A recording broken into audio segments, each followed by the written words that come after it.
দেখো, বিনা চিকিৎসায় রুগী যে মারা যাচ্ছে তার তথ্য আমাদের কাছে নেই, এটা সরকার বলছে। কোনো তথ্য প্রমাণ আমাদের নেই, কেউ এসে বলেনি এখন পর্যন্ত।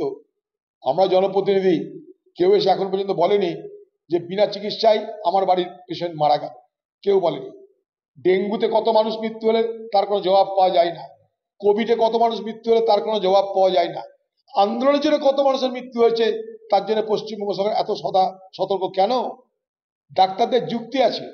ডাক্তাররা কি বলছে? আন্দোলনকারী ডাক্তাররা পশ্চিমবঙ্গে 70,000-এর উপরে ডাক্তার আছে, আর জুনিয়র ডাক্তার আছে 6 থেকে 7,000। তাহলে কেন মারা যাবে রুগী? কেন পেশেন্ট চিকিৎসা হয় না? সেই সমস্ত ডাক্তারদেরকে সেখানটা এনগেজ করুন। আন্দোলনকারীদের কথার মধ্যে যুক্তি তো আছে। পশ্চিমবঙ্গ সরকারের দেওয়া তথ্য অন্তত বাংলার মানুষ বিশ্বাস করবে না। যারা ডেঙ্গু নিয়ে তথ্য দেয় না, যারা কোভিড নিয়ে তথ্য দেয় না, তাদের কাছ থেকে এ বাংলা মানুষ তথ্যের বিষয়টাকে অনুধাবন করতে চায় না। আরো বড় কথা, স্বাস্থ্য দপ্তরে আপনি বলুন, এই পশ্চিমবঙ্গের আরজি করের মতো হাসপাতালগুলোতে মর্গে কত দেহ ঢুকেছে আর কত দেহের হদিশ নেই, তার জবাব দিন। আপনি নিজে এসে স্বাস্থ্য মন্ত্রকের পক্ষ থেকে এসে আন্দোলনের সঙ্গে আলোচনায় বসুন। তারা কেউ আপনার মতন অমানবিক নয়।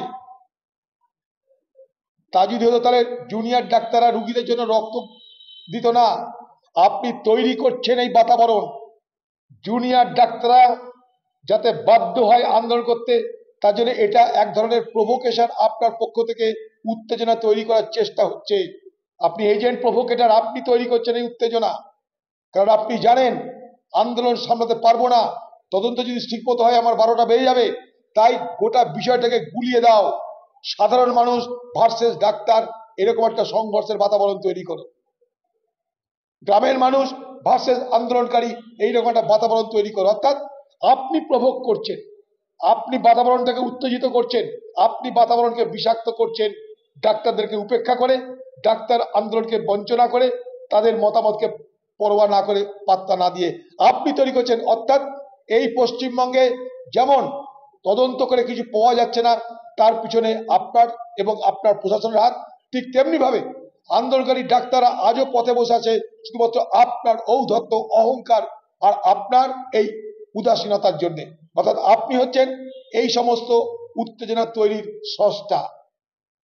এজেন্ট প্রভোকেটর হচ্ছেন আপনি, আপনি তৈরি করছেন এই উত্তেজনা।